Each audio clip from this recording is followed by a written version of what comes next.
Cet épisode contiendra des spoilers, alors si tu n'as pas vu le film, fais attention.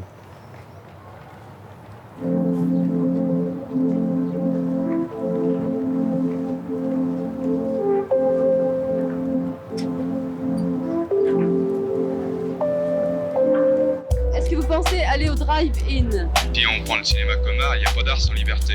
Ce qu'il vous faut pour vous, c'est des films vivants. Et vous allez au cinéma en bande, tout seul, avec vos parents. Ah, ça nous botte tous de t'entendre dire ça. I love cinema. Bonjour à toutes et à tous, j'espère que vous allez bien, je m'appelle Baptiste et je vous souhaite la bienvenue dans Le Film du Jour, le podcast. Dans ce nouvel épisode, je suis pas tout seul, je suis avec Alex. Salut Alex, comment ça va? Salut Baptiste, tu vas bien? Ça va super, merci beaucoup. Est-ce que tu peux te présenter vite fait? Alors, t'es évidemment un super pote, mais pour les gens qui te connaissent pas, est-ce que tu peux dire un peu ce que tu fais dans la vie? Moi, j'ai rencontré Baptiste en licence de communication, voilà.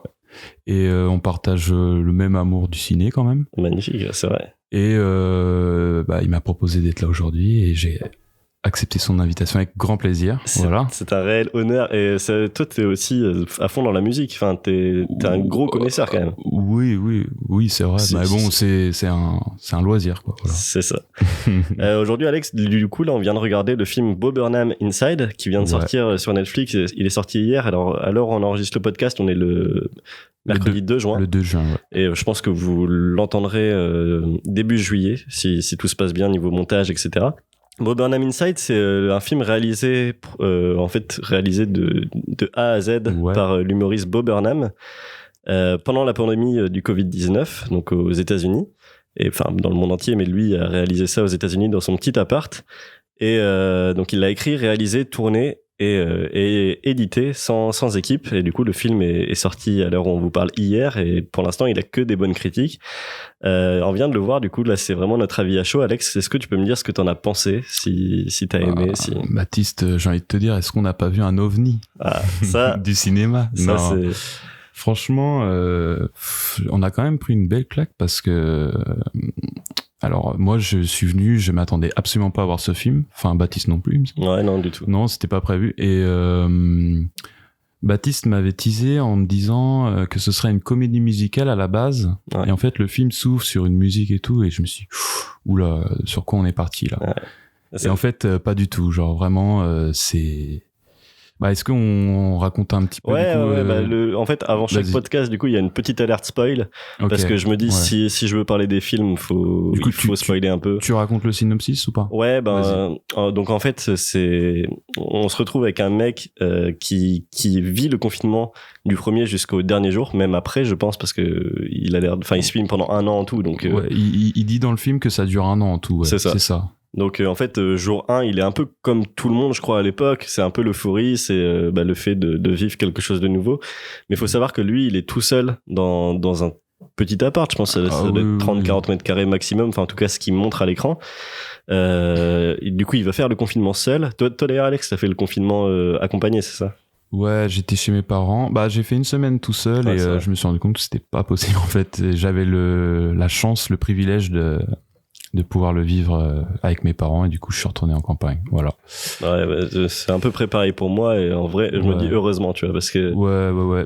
Quand on voit le film, justement, on se dit que heureusement qu'on l'a pas fait solo quand même, parce que en fait le film c'est un peu une mentalement, je dirais pas déchéance, mais on voit quand même son état se dégrader, et on se demande si c'est pour le bien du film ou si il est vraiment pas bien, le type, quoi. Vraiment. Enfin, je sais pas ce que t'en as pensé. Mais... moi, déjà, je trouve que, juste pour reprendre le synopsis, en fait, c'est... Oui, pardon. Non, il y a pas de souci. Du coup, le jour 1, il est complètement dans le truc, c'est nouveau, quoi, et petit à petit, on voit son état qui chute à cause de la solitude, à cause de l'isolement, du fait de voir personne. Et en fait, il raconte cette histoire-là, du coup, sous la forme d'une comédie musicale avec plusieurs musiques qu'il a écrites. C'est plusieurs pastilles, en fait. Il y a des sketchs et il y a des apartés musicales, on va dire. C'est un vlog, en fait. T'as l'impression de regarder une vidéo YouTube d'1h30. C'est ça, un vlog, mais hyper bien monté et très créatif. Enfin, nous, c'est ce qui nous a surtout marqué, je trouve. Donc, en gros... il y a beaucoup de gens qui en prennent pour leur grade quand même. Ouais, carrément. Moi, c'est ce que j'ai écrit. En fait, ça tape sur tout le monde, et même sur lui, sur lui-même. C'est aussi, il y a beaucoup d'autodérision. Et c'est ça.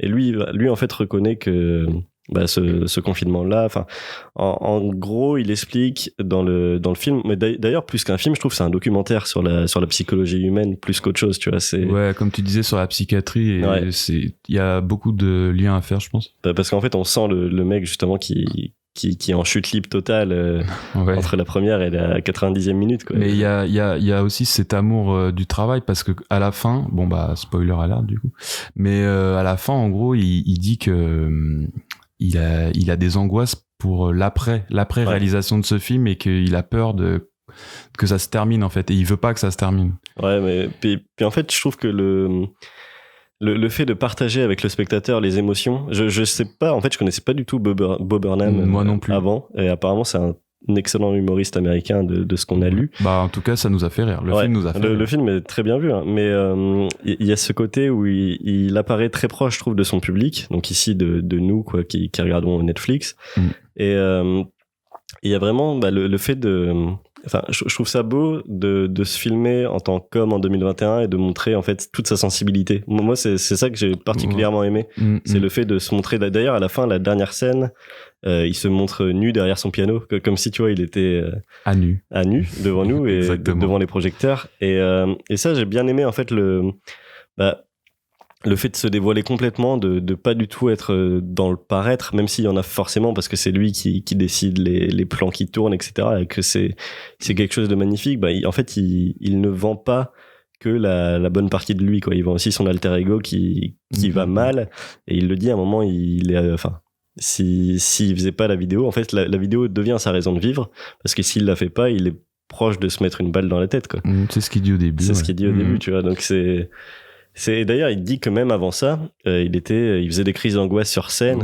Ce passage-là est assez terrifiant, je trouve. En gros, il dit qu'il a fait beaucoup de stand-up et qu'il a dû arrêter parce qu'il faisait des crises d'angoisse sur scène, et que en janvier 2020, il se sentait prêt à reprendre.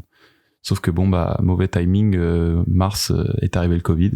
Ouais. Et du coup, il s'est lancé dans la réalisation de ce film. Je pense pas qu'au début il pensait en faire un film, en fait. Je pense pas non plus, clairement. Mais les plans, enfin, faut qu'on parle de l'aspect technique quand même. Ouais, je veux bien, parce que franchement, il a tout fait en solo, clairement, et c'est magnifique. C'est ce que je disais à Baptiste, c'est mieux réalisé que 90% des comédies françaises, à mon avis. Ouais, puis du coup, avec un budget très limité. Enfin, en gros, au début, il a un Panasonic, il a quand même, il a beaucoup de matos. Hein. Ouais, par contre, se sent qu'il est pro, mais non, il y a une richesse des plans, du rythme, des séquences. Enfin, en fait, c'est un film qui va développer ta créativité, qui va t'inspirer. Enfin, moi, même toi, Baptiste, nous deux, ça nous a. Ouais, ça inspire beaucoup. C'est inspirant, en fait. C'est ça. C'est un film inspirant, et. Si tu veux faire des films, t'as juste besoin d'un truc qui filme. Orelsan. Mais moi, ce que j'ai particulièrement aimé, c'est que c'est un huis clos qui te fait voyager, en fait, parce que il ne sort pas de sa pièce. Enfin, je crois que le film, tu vois 3 pièces en tout. Et pas plus. Pas plus. Et pourtant, tu vois, avec un projecteur, il arrive à genre, il te met des branches de sapin. Mais oui, c'est ça, c'est la richesse des plans, ouais. Et c'est impressionnant, je trouve.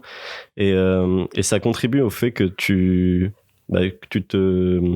t'immisces à fond dans ce qu'il vit, parce que toi, tu l'as vécu aussi, et c'est peut-être la première fois que en fait, tu peux comprendre un film dans toute sa conception. Dans toute sa conception, c'est ça. Je comprends, ouais. Et parce que tu vois, moi, j'ai eu la chance d'être confiné dans des endroits ouverts, où il y avait un jardin à chaque fois, etc. Mais je me dis, si j'avais été vraiment dans la même pièce tout le temps, tu pètes un câble, tu vois. Oui, là, il est confiné en appartement, oui. Ouais. On le voit. Enfin, à aucun moment, c'est un huis clos total. Et en plus, un huis clos en solo, il n'y a pas d'autre acteur. C'est le seul figurant de son film.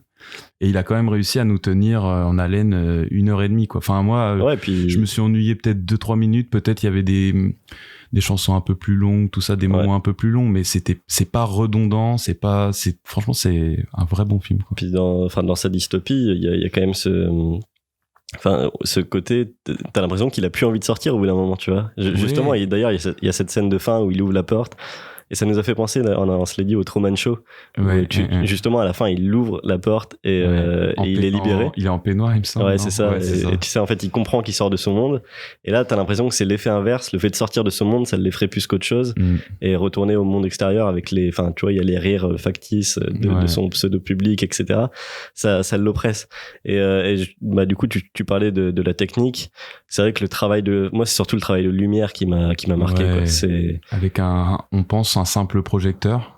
On imagine, mais c'est fou, ouais. Et que ce soit dans la réalisation de ses clips de musicaux, il va faire non, franchement, c'est léché, ouais. C'était vraiment agréable à regarder sur le plan esthétique. Ouais, puis même niveau musique, tout ça, il a déjà, faut dire que c'est un mec très polyvalent. Ah oui, c'est un touche à tout. Bah c'est ça, genre le mec c'est chanter et chante juste, et ça c'est vraiment agréable. C'est pas donné à tout le monde. C'est d'ailleurs moi la première chose que j'ai regardé en sortant de la séance qu'on s'est fait à deux, et c'est est-ce que les musiques sont dispo sur les plateformes à l'heure où je tourne le podcast, pas encore, mais je pense que ça ne devrait pas tarder.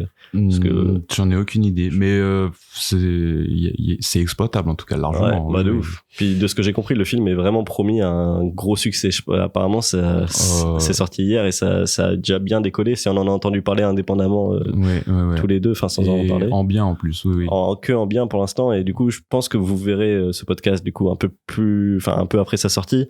Mais ça peut être l'occasion du coup de sauter dessus après la hype et vraiment de le découvrir, quoi, parce que je pense que c'est un film où il faut pas passer à côté, tout simplement parce que c'est un film plus que moderne, en fait. C'est un truc, jamais un humain n'aurait pu faire quelque chose qui diffusé à des millions de personnes de chez lui il y a 30 ans. Tu vois, ça montre aussi que tu passes un cap, je trouve, dans la réalisation. C'est un film en accord avec son époque. C'est ça, exactement. Non, mais par contre, oui, pour revenir sur ça, il aime bien aussi critiquer le monde d'aujourd'hui quand même, parce que, comme je disais tout à l'heure, il y en a beaucoup qui en prennent pour leur grade. Déjà, il aime pas trop les blancs puissants, hein. Les chefs d'entreprise, ça. Amazon, il y a 2 fois, il revient 2 Jeff fois. Bezos qui se fait fumer. Pas de partenariat Amazon pour Bo Burnham, hein, en prévision. Alors, après, tu vois, je trouve qu'il y a quand même ce côté un peu hypocrite de taper sur Amazon et de diffuser sur Netflix. Tu vois, parce que c'est Netflix, c'est un truc en France, ça paye pas d'impôts, tu vois, Non, mais oui. Après, il faut bien de la visibilité, tu vois, c'est sûr. Mais non, ouais, c'est ce que c'est ce que je voulais dire. C'est très référencé, par contre, c'est pas. Enfin, il y a des vannes que j'ai pas comprises, il y en a que j'ai comprises, mais c'est surtout dans ses musiques, dans ses paroles, c'est assez référencé et c'est pas accessible à tous, hein. Ouais, puis il y a ce truc où tu vois, nous, c'est très américain. Genre l'une des scènes qui nous a fait rire en direct, c'est tu sais la scène où il est sur Twitch ou alors quand il fait la critique de ses propres vidéos. Enfin, c'est un truc que tu vas entendre sur YouTube. T'as 5 vidéos comme ça, tu vois, même plus. Mais je me dis, ma mère ou mon père, tu vois, qui ont 50 ans, s'ils tombent sur la vidéo, sur le film, je pense que ça leur parle pas pareil. Ce sketch-là, en tout cas, oui, ils vont peut-être pas le comprendre, c'est clair, ouais. Et pareil, t'as les sextos, moi, ce que j'ai préféré, il y a les 2 passages que j'ai préférés, c'est tu sais, la comptine pour enfants avec la chaussette. Ouais. Où vraiment, tu vois, pour le coup, c'est super manichéen, tu vois, t'as le bien et le mal. Encore une corde à son arc, parce qu'il est aussi ventriloque. C'est vrai, j'avais oublié, mais ce sketch-là, et puis le sketch sur les femmes blanches sur Instagram, ça c'est ça c'est juste c'est divin, drôle. C'est du pain béni, quoi. Vraiment il y a une diversité dans le film qui est folle et qui fait plaisir à voir, quoi. Non, ouais, franchement, allez voir ce film, il est dispo sur Netflix, c'est hyper enrichissant sur le plan esthétique, et surtout en fait c'est ça, c'est le côté DIY, en fait, c'est faire quelque chose de grand avec assez peu, même si bon, on l'a dit, il a un sacré setup quand même, mais c'est puis il y a vraiment ce truc où en fait tu sens que lui il est dans un monde, petit à petit, c'est un monde dénué d'émotions, et tu le vois d'ailleurs, je trouve, quand il s'incarne lui-même dans un jeu vidéo, tu vois. Genre le mec se réveille et il se fait pleurer. Ouais, ça c'est fort aussi. C'est trop fort, parce qu'en plus c'est bien joué de tout le long. En fait, c'est pas joué, tu vois, quelque part, c'est la réalité. Mais on sait pas, des fois, il y a une, comment dire, c'est assez difficile de discerner si des fois il joue ou s'il s'il joue pas et qu'il est vraiment sérieux et qu'il est vraiment mal, enfin. Ouais, clairement. C'est assez ambigu, voilà, c'est le mot que je cherchais. Mais ouais, en fait, je trouve que c'est un film où il y a mine de rien pas mal d'espoir, parce que ça montre que tu peux créer même quand tout va mal. Et c'est d'ailleurs, tu vois, souvent on dit que les artistes, que les génies, c'est souvent des gens qui créent quand ils sont seuls, quand ils sont vraiment au fond du gouffre. Mais c'est aussi tellement puissant, je trouve, dans le message qui est exprimé, parce que bah tu vois que lui a du mal à croire à avoir de l'espoir dans le monde, pour le monde dans lequel il vit, tu vois. Et il y a certaines chansons qui sont vraiment très très dures, très très très trash, et tu le vois d'ailleurs lui physiquement, tu vois, au début t'as l'impression qu'il prend soin de lui, et à la fin il est complètement négligé, tu vois. Donc voilà, non, c'était vraiment, enfin moi j'ai passé un très très bon moment devant ce film, et je suis vraiment content de l'avoir vu en fait. Je pense qu'il va faire beaucoup parler de lui, et que pour l'instant de ce que j'ai vu il y a pas énormément d'articles, etc., mais je pense que c'est parce que c'est nouveau. Mais c'est un film à voir, et je crois que Bo Burnham mais c'est quand même bon, après c'est Netflix, c'est un peu fou de dire que c'est un peu niché, mais comme je disais, l'humour il est assez référencé, ça va pas plaire à tout le monde, je pense. Bah clairement, puis moi en fait je m'attends à voir des gens taper sur le film pour taper sur le film, tu vois. Je me dis parce que en fait c'est tellement sincère et tellement réel que je vois pas comment en fait on l'a dit au début, on a commencé le podcast comme ça, c'est un ovni, mais je pense que du coup ça montre tellement de différences, enfin c'est tellement original, et ça a tellement jamais été fait, surtout que va y avoir forcément des gens pour le descendre et pour dire bah ça c'est pas réel, quoi. Mais moi en tout cas je trouve que rien que pour le courage et l'audace du film, il faut le regarder, et chapeau bas à Bo Burnham, quoi. C'est clair. Donc j'ai rien à rajouter, franchement. Donc, allez voir ce film et faites-vous votre propre avis. On continue, on va donner une petite note pour aider les téléspectateurs. Ah oui, j'adore ça. Vos propos d'intellectuels pour Ciné Club vont pouvoir se déchaîner. Est-ce que le cinéma va mieux ? Et du coup, Alex, je t'en ai pas encore parlé, mais il y a une jauge sur le film du jour où moi je mets une note sur 100 en fait à chaque film, en pourcentage. J'ai mis dans la critique de ce matin, j'ai mis 85%. Donc pour moi c'est quand même très très très très élevé. Il y a quand même des petites scènes où on se regarde un peu le nombre, enfin on s'ennuie, je trouve, au bout d'un moment. Il y a certains passages un peu longs, c'est un peu longuet parfois, mais franchement moi ça m'a pas dérangé, enfin j'ai pas vu 1h30 passer au final. Moi non plus, mais je trouve il y a des transitions qui sont un peu moins efficaces que d'autres, et c'est ça qui m'a un peu dérangé, mais le film est juste génial, et je vous encourage à le voir, et moi ça me donne envie vraiment de suivre plus ce mec, quoi. Et du coup Alex, je voulais te demander si ma note. Ouais, ta note, quoi. Bah écoute, Bo Burnham, je vous mets une note de 75 sur 100. Franchement, je m'attendais pas à voir un film d'une telle qualité, vraiment. Puis c'est agréable aussi de découvrir, je trouve, le film. Enfin, tu vois, vu qu'on n'avait rien lu dessus, vraiment, on a été embarqué, quoi.